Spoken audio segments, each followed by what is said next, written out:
Hello and welcome to my YouTube channel.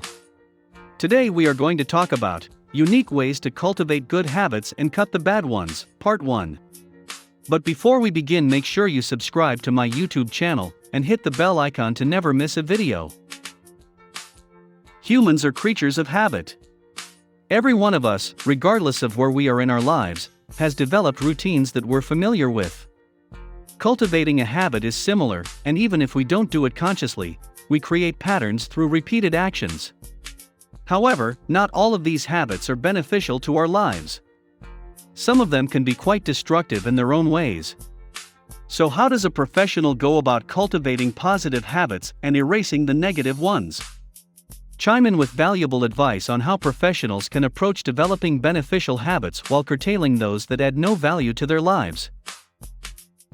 How to build and maintain good habits while eliminating ones that don't work. Don't stop, pivot. Trying to stop a bad habit is almost impossible without figuring out a new habit to pivot to in its place. Since the mind can't avoid a don't, telling ourselves don't do this or don't do that actually most often backfires and creates unintended focus on the behavior or habit we are trying to move away from. Decide what you want to move toward instead and focus on that. Trust the process. Habits are often thought to be goal-oriented, but my recent reading of Atomic Habits by James Clear helped me better understand that the process makes all of the difference. I find that by following a process to support good habits or to negate bad habits, I have greater success. Even further, finding ways to stack habits or to link them will help perpetuate the process. Trust the process. Set habit goals.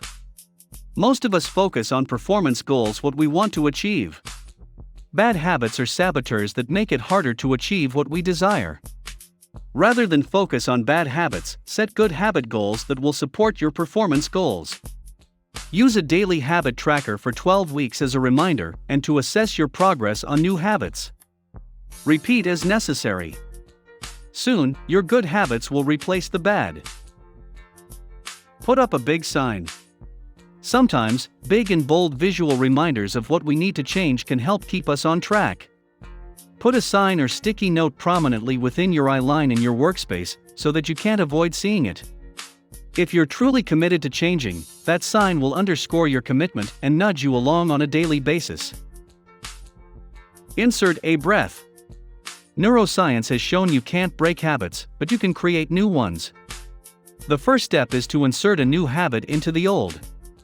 Pay close attention to the moment that leads you to do the old behavior, and take one breath when it happens. Doing this will be the beginning of a new habit.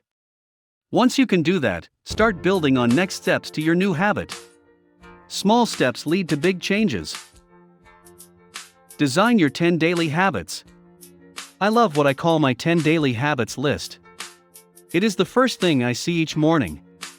The actions on the list remind me that my self-care guarantees that I show up in service to others with an open and optimistic mindset. My habits range from dedicating 1 hour per day to exercise, to performing one act of service for another. My day always goes better when I am true to my list. Enroll others to help you. I find that changing a habit happens faster when I ask a few people to let me know when they see me demonstrating it, example, interrupting others, not listening, etc. By doing this right after they observe the behavior I want to change, I receive real-time feedback, with an example, from someone I trust. I also ask them to let me know when they see me practicing the behavior I want to adopt. Break it down. When we are stuck or want to create a new habit, we often start too big. Break it down to the smallest steps, and take the first one. With habits, identify a marker.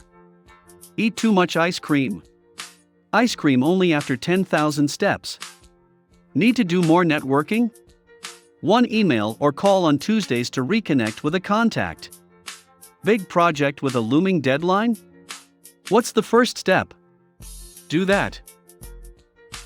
That's all for today. But stay tuned for part 2 of this video. Follow me on Twitter, Facebook, and Instagram. For my latest videos, subscribe to my YouTube channel, and don't forget to hit the bell icon to never miss a video. Thank you, stay home, stay safe, and I shall see you in my next video.